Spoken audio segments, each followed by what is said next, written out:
Bien, bonjour tout le monde et bienvenue à notre compte-rendu de la réunion du conseil municipal qui s'est tenue mardi le 11 février.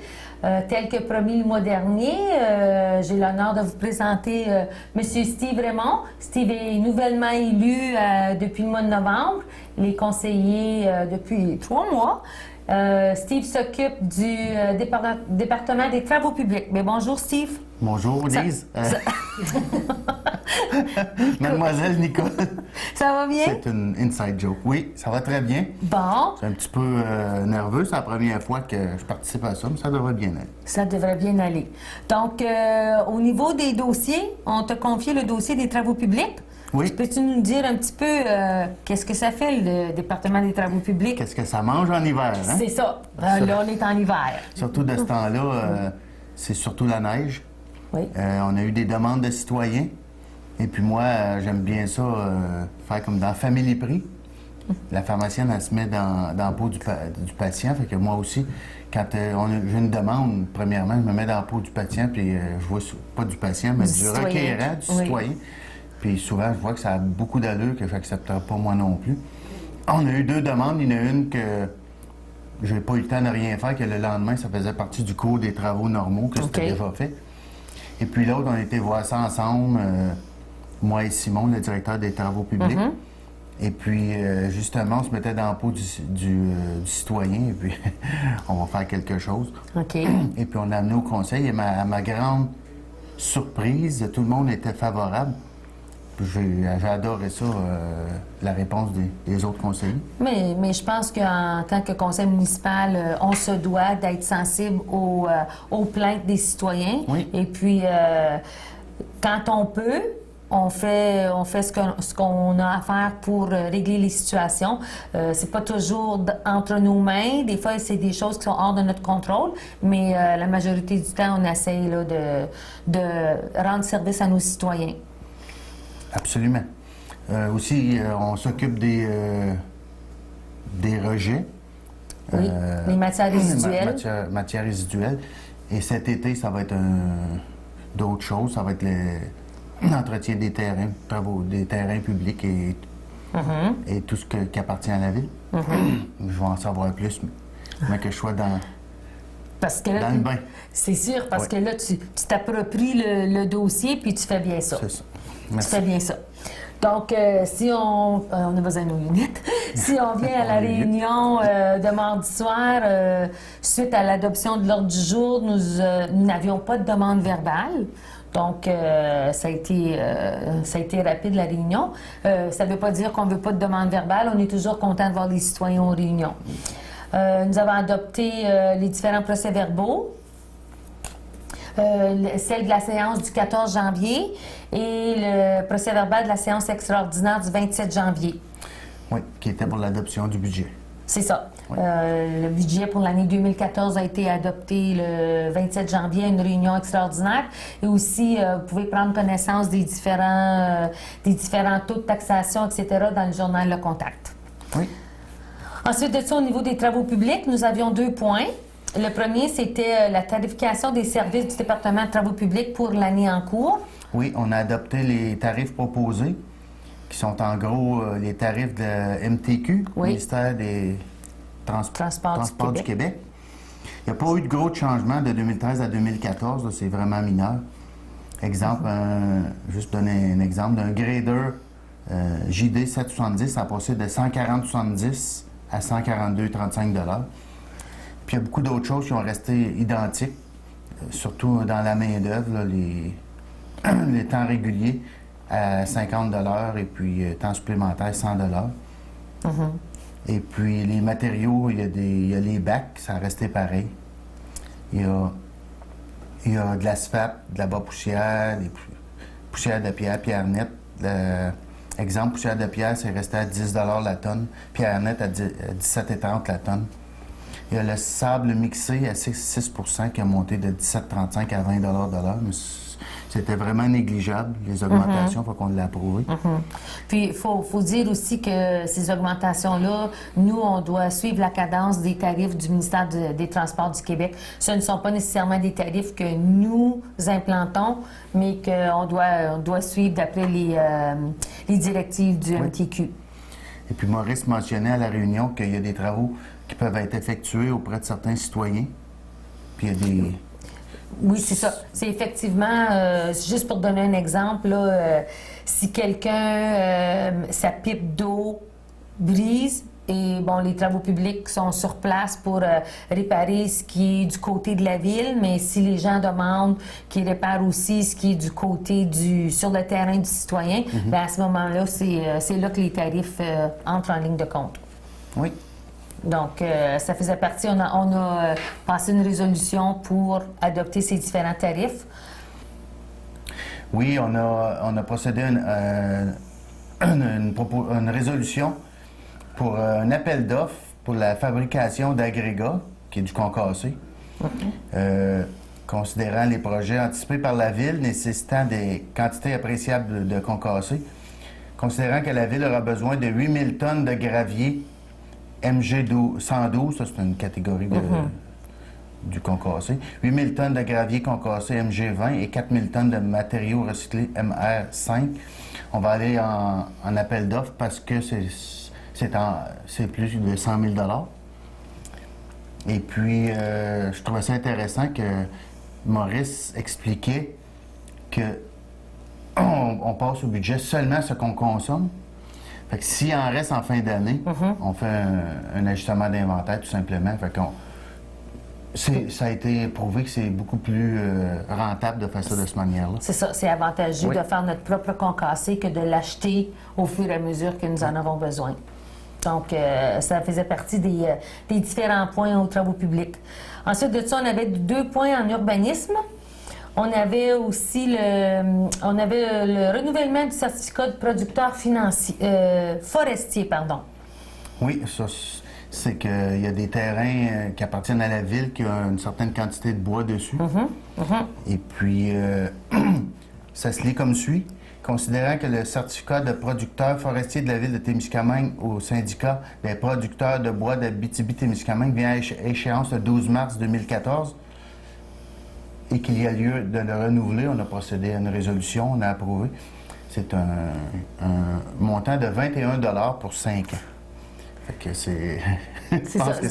C'est pour si jamais un jour la Ville, on veut faire quelque chose avec ces fameux lots, les lots intra-régionaux au niveau de la forêt, on va être capable de le faire. Bon. Donc, c'était un point. Puis l'autre, il y avait l'adoption en première lecture du règlement 606 concernant la Maxwell House, ou la propriété de Joël Perrault au 46 rue Outlook. Nous avions donné un avis de motion à la dernière réunion pour modifier le règlement de zonage dans ce secteur. C'est que dans tout ce secteur-là, ce bâtiment-là est le seul bâtiment avec multiples appartements, mais c'est zoné pour un maximum de 6 appartements. Donc, M. Perrault veut modifier les différents appartements et donc on doit modifier le règlement de zonage. Donc, on a fait la première lecture pour changer le zonage de maximum 6 à 7 logements et plus dans un même édifice. Et le règlement de zonage s'applique strictement pour ce bâtiment-là parce que c'est le seul de ce genre-là dans toute cette zone-là. Donc, c'était la première lecture de ce règlement-là. En développement économique, nous avons fait une demande au FADET, qui est le Fonds d'aide en développement économique du Témiscamingue, pour faire l'étude de faisabilité pour le projet de résidence pour personnes âgées.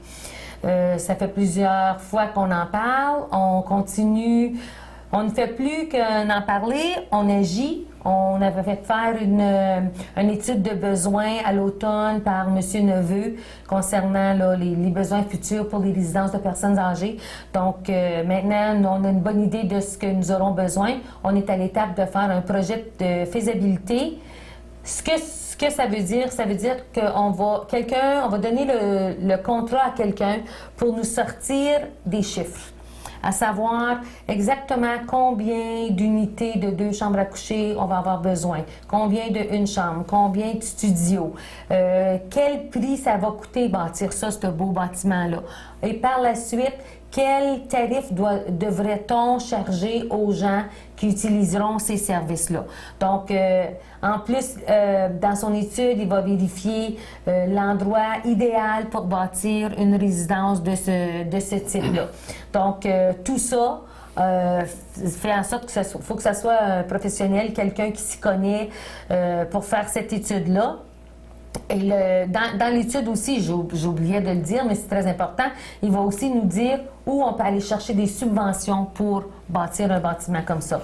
Donc, on a passé une résolution pour donner le mandat à un économiste, M. Pierre Bélanger, pour faire l'étude de faisabilité et en même temps demander au FADEP une subvention pour nous aider à payer ça. Lors de la réunion, il y avait quelqu'un qui avait mentionné le fait qu'il y avait déjà eu une étude. Et évidemment, oui, on a répondu qu'il y avait eu une étude préliminaire. Maintenant, c'est une étude plus complète versus les besoins actuels. Oui. Plus approfondie et plus spécifique au niveau du financement d'un tel projet. Donc, on a passé une résolution pour faire la demande au FADEP. Ensuite de ça, nous avons fait aussi une demande à la SCHL parce qu'en 2008, lorsque nous avons premièrement commencé à parler de projet de résidence pour personnes âgées, il y avait une contribution de financement initiale pour ce genre de projet-là qui nous avait été promis à la SCHL. Sauf que ça n'avait pas été octroyé à la ville de Témiscamingue, mais plutôt le groupe Habitation populaire du Québec. L'argent n'a pas été utilisé, donc ce que l'on demande, c'est que cette subvention-là soit remise à la ville de Témiscamingue. Donc, là aussi, il fallait passer une résolution autorisant le directeur général à signer les documents pour que la subvention nous parvienne. Ça va nous aider à payer là, les différentes études qu'on doit faire pour le projet. Ensuite de ça, nous avions un développement économique à chaque année, non, pas à chaque année. Nous avons un bail avec Poste Canada pour le terrain situé juste à côté du bureau de poste. Donc, ce terrain-là sert au jardin communautaire. Oui. On a fait une résolution, parce que c'est un beau projet pour les citoyens qui n'ont pas de place à la maison pour faire un petit jardin. Fait qu'il y a des terrains qui sont loués juste à côté du bureau de poste. La résolution se lit comme suit.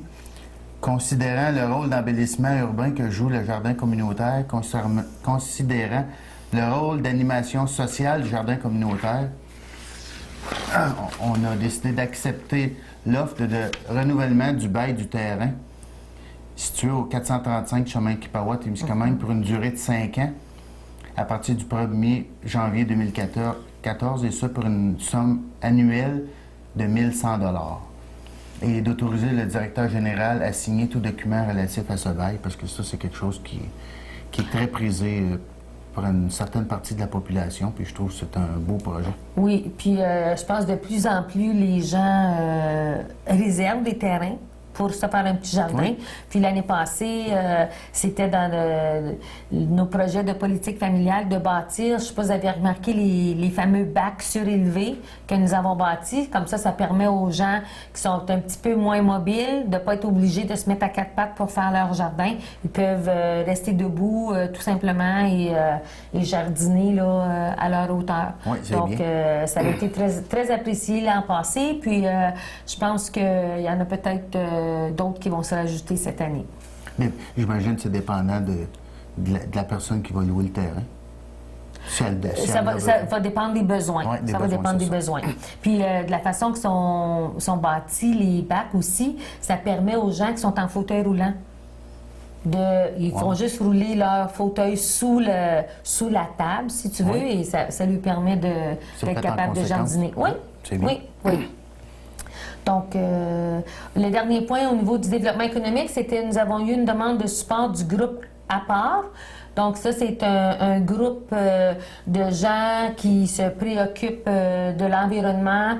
Bon, ils nous demandaient de s'opposer aux différents projets qui sont en train de se réaliser à Tembec parce que, bon, eux, ils pensaient que ils sont d'avis que Tembec va prendre des bons arbres pour brûler, pour faire de la biomasse, pour faire de l'énergie. Bon, ils sont... Dans le fond, c'est des rejets, là. Oui, c'est ça. Sauf que, justement, non, Tembec n'utilisera pas des bons arbres pour brûler, pour faire de l'électricité. Donc, nous, on n'a pas donné suite à cette demande-là. Regarde, je pense pas que c'est dans notre intérêt de faire des choses là, qui vont à l'inverse de ce que notre employeur principal veut faire. Là. Donc, nous avons tout simplement... nous allons leur répondre qu'on ne peut pas donner suite à leur demande. Au niveau des loisirs, nous avons autorisé la demande à Patrimoine canadien. Donc, à chaque année, comme vous savez, le département des loisirs fait des demandes de subventions à Patrimoine Canada pour que ce soit pour les spectacles ou que ce soit pour organiser la Fête du Canada. Et à chaque année, on doit passer une résolution autorisant le directeur des loisirs à signer toute subvention. Donc, on a passé la résolution là, à cet effet-là. En administration, nous avions approuvé la liste des comptes à payer pour le mois de janvier 2014. Oui, nous avons approuvé un total de 415 633,25. C'était les déboursés de janvier. Et puis, il n'y avait rien d'extraordinaire durant le mois, là. Non, c'était de la routine, là, de la routine plus que d'autres choses. Ensuite de ça, le directeur général, M. Paquin, a déposé la situation financière au 31 décembre 2013. Donc, Steve va vous parler de petits chiffres. Côté revenu pour le mois, c'était 467 474. Pour l'année, ça a été tout près de 5,7 millions. Fait que moi, personnellement, j'étais content d'apprendre que la Ville a ouvert un budget un petit peu moins que 6 millions. C'est des choses que ça fait 25 ans que je demeure à Témiscamingue, puis je savais pas l'ampleur de tout ça. Fait que ça peut être intéressant pour les gens. Et puis côté dépenses, côté revenus aussi, il y avait un facteur intéressant. On a récolté 101,54 du budget. Fait qu'un petit peu plus de revenus que budgété, 1,54 de plus. Côté dépenses, Maurice en était bien fier parce qu'on fait un budget un an d'avance. Et puis côté dépenses, on a fini à 100,3 Fait que c'est quand même assez... On est pas mal dedans. On respecte le budget, là, on fait pas de dépenses folles, là. Puis à date d'aujourd'hui, il m'expliquait qu'il va y avoir des réajustements comptables qui vont se faire, je pense, au mois de mars. Mais à date, on monte un surplus de 101 670. Mais ça pourrait changer un tout petit peu, là. Pour l'année. Parce qu'il y a des choses... Excuse, ça c'était pour le mois. Mais pour l'année, surplus de la période, c'était 230 106. Ça. Ça peut changer un petit peu. Oui, ça va changer lorsque le comptable, parce que tout ce qui est règlement d'emprunt, subventions qu'on peut recevoir pour payer des règlements d'emprunt, c'est calculé à la scène. Hein? Donc ça c'est la responsabilité du comptable qui fait les états financiers finaux de la ville. C'est lui qui a ces chiffres-là. Donc nous, ça nous donne une bonne idée du montant final, parce que ça, on se rappellera que c'est au 31 décembre, donc l'année financière était terminée, mais avec les écritures comptables qui vont être faites lors de lorsqu'ils vont faire les états financiers de la ville, bien, ça va changer un petit peu, mais on va quand même finir avec un léger surplus. C'est très bien. Donc, oui, c'est super. Je pense qu'on est quand même... on n'aurait pas peur de la commission Charbonneau. Non. Je penserais pas. Je penserais que non. Puis c'est bien, c'est bien. Ensuite de ça, l'administration, nous avons approuvé la liste de subventions, de contributions et les codes parts pour 2014. Comme vous savez, à chaque année, au niveau de la Ville, nous subventionnons certains groupes qui nous donnent des services ou qui nous aident dans l'administration de la Ville. Donc, on va vous donner un petit peu la liste des groupes qui vont recevoir des subventions au courant de l'année. En premier lieu, le Contact, qui va avoir un montant de 14 350 en 4 versements. Il y a le canal communautaire, 4 000 aussi en 4 versements. Restem va avoir une subvention de 850 on parle vers le 12 février 2014. Ça devrait être fait ou c'est sur le point de se faire, oui. Transport adapté du Long-Sault, 12 000 en 2 versements, février et juillet. Quote-part de l'Office municipal d'habitation de Témiscamingue, 17 180 en 4 versements, février, avril, juillet et octobre. Quote-part des résidences Témiscamingue en 2 versements en février et juillet. 2000, oui. Comité Macom-Active, c'est au niveau de l'école? C'est ça, c'est le projet que l'école GT-Berge a pour rénover la cour d'école. L'année passée, la municipalité, on avait dit qu'on mettait pour un 10 000 5 000 en argent et 5 000 en service, là, que ce soit de la machinerie ou bon. C'est ça qui reste. Donc, on a donné un premier 5 000 et le deuxième va se donner cette année.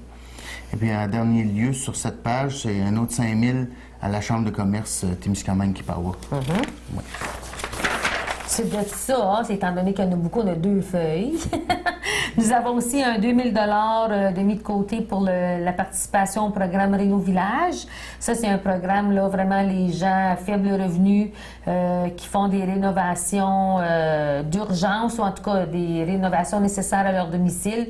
On a un 2 000 de disponible pour leur aider. Au niveau du musée de la gare, on a un 10 000 qui va être donné pendant l'année. Nous avons aussi, on se souviendra, le programme de rénovation domiciliaire. On a accepté de reconduire ce programme-là pour 2014 pour un montant de 7 500 $. Ça, c'est vraiment les gens qui veulent améliorer la façade de leur résidence.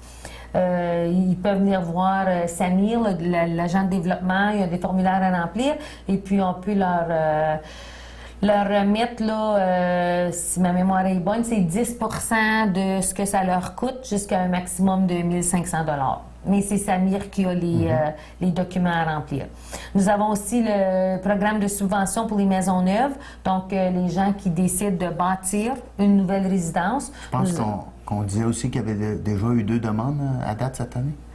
On n'a pas eu de demande officielle encore, mais il y a deux projets de maisons neuves qui sont à entreprise. Oui.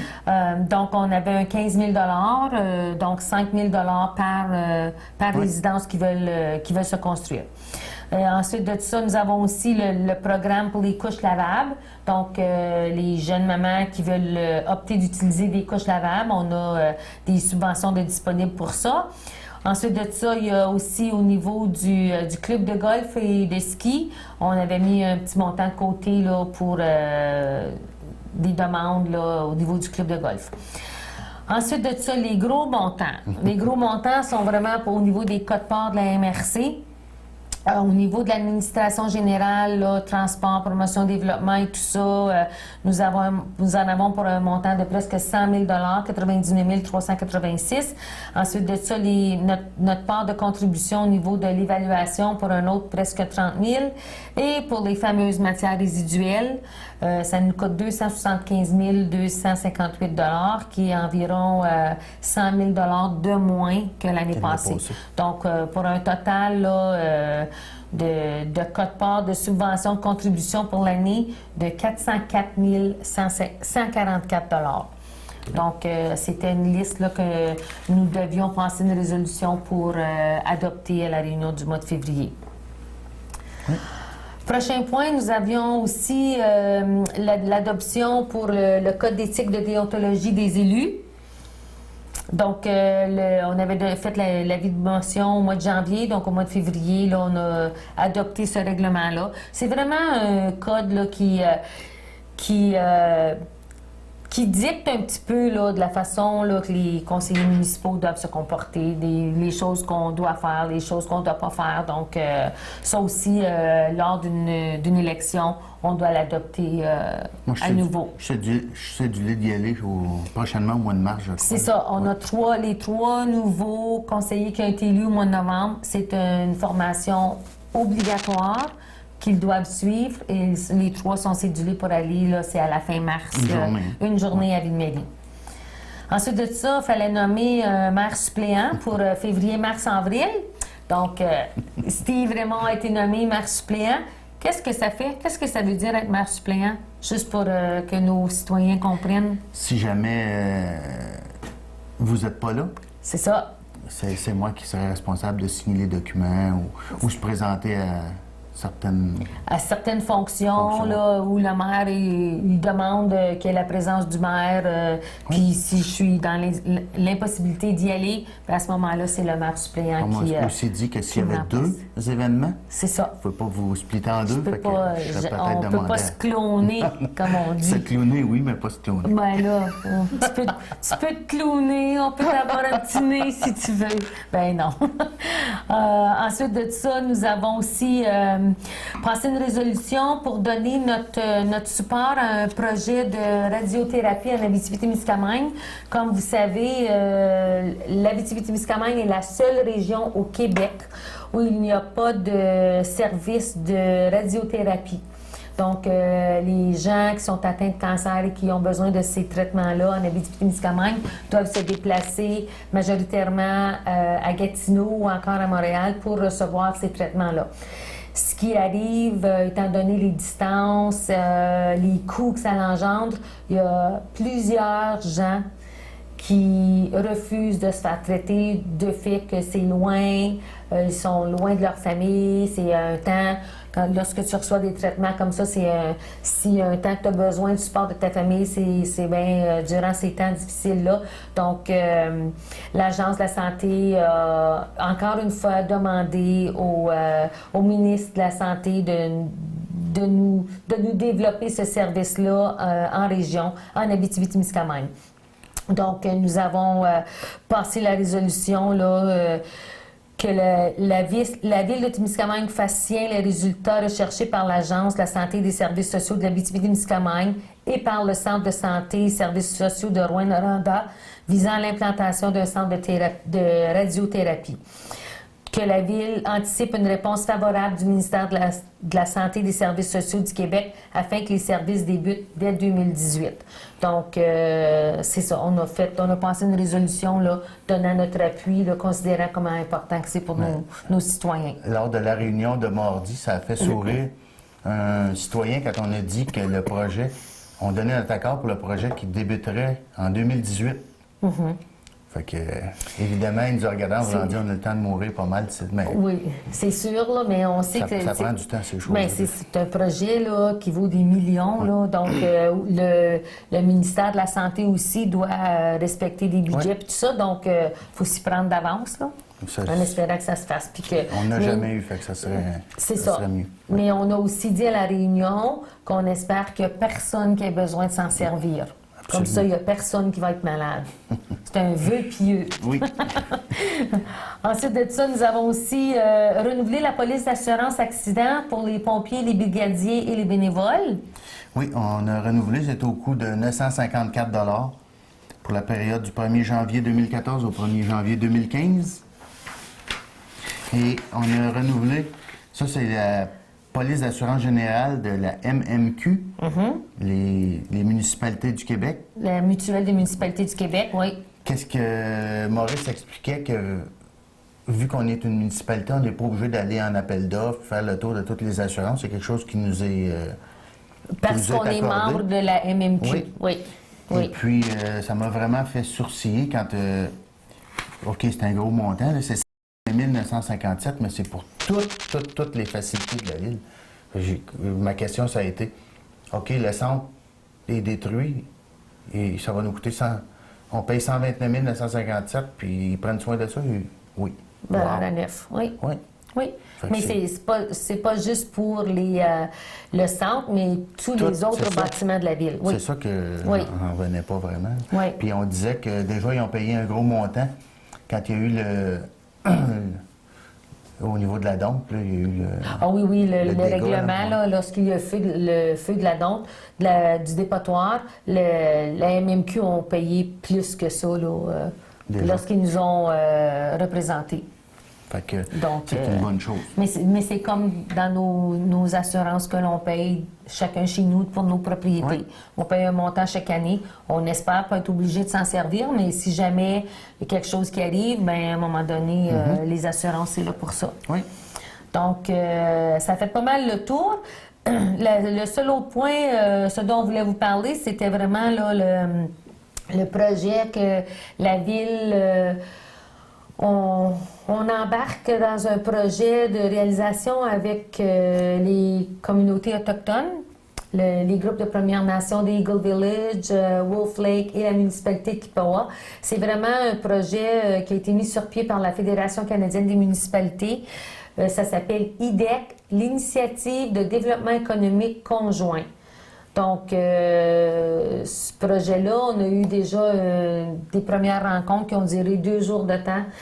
C'était vraiment pour rapprocher les communautés, les municipalités et les groupes de Premières Nations, apprendre à se connaître, comprendre nos différences, comprendre nos façons de faire qui sont très différentes, notre structure, là, où on prend l'argent pour fonctionner et de quelle façon on doit respecter ça. Donc, pour les discussions que nous avons eues autour de la table, c'était vraiment, oui, on est des bons voisins, Oui. mais non, on n'est pas porté à travailler ensemble sur différents projets. Et maintenant, c'est là que les choses vont changer. Nous avons accepté de travailler ensemble sur différents projets, mais surtout sur des projets touristiques. Donc, on va travailler ensemble pour développer certains projets touristiques qui devraient rendre notre région, quand on parle de région, c'est vraiment le sud du Témiscamingue, pour ne pas dire Témiscamingue Sud, parce qu'on ne dit plus ça. Donc, pour développer notre secteur là, au niveau des projets touristiques. C'est bien. Moi, j'ai participé aussi avec toi à la formation de 16 heures. Puis une chose qui m'avait vraiment frappé, c'était un programme pan-canadien, partout au Canada. Il y avait eu 280 applications, soit une municipalité avec une communauté autochtone. Ils en ont choisi 6 seulement. On a été choisis, fait que c'est vraiment quelque chose. Je me souviens qu'il y en avait une en Alberta, une dans l'Est, peut-être Nouvelle-Écosse. Je pense qu'il y en avait une coupe en Ontario. Puis en Colombie-Britannique, il y en avait une aussi. Wow! C'est vraiment quelque chose. Puis on prend ça vraiment au sérieux, évidemment. Plus qu'on représente de citoyens, plus que notre voix va être importante. Et puis, il est supposé y avoir une annonce officielle avec les médias plus tard. Oui. Je peux. Et il y a aussi le fait que lorsqu'on présente des projets à différents ministères, si nous sommes 4 groupes à présenter le projet, si on travaille en partenariat, de nos jours, là, je vous dirais que c'est la grosse chose à faire. Que quand les gens voient qu'il y a des groupes qui travaillent ensemble, c'est plus difficile pour eux autres de refuser des demandes de subventions. Donc, je pense que ça va être positif pour tout le monde. On est très enthousiasme par ce projet-là et puis je pense qu'on va, au fil des mois, on va être capable de développer de belles choses. Parce qu'il y avait un des groupes qui disait qu'il y avait beaucoup de misère à obtenir quoi que ce soit. Comme qu'on disait, s'ils réussissent à tout nous convaincre, le groupe ensemble, ça va être beaucoup plus de chances qu'il y ait un résultat positif. Oui. C'est ça. Donc, ça fait pas mal le tour? Oui. Bien, merci beaucoup, M. Steve. Merci. Vous avez bien fait ça. Merci, Nicole. Vous allez... on va vous réinviter, c'est sûr. Donc, merci beaucoup de votre attention. Et puis, un petit rappel, la prochaine rencontre est mardi le 11 mars à 19h. On vous attend. À la prochaine. Bye-bye.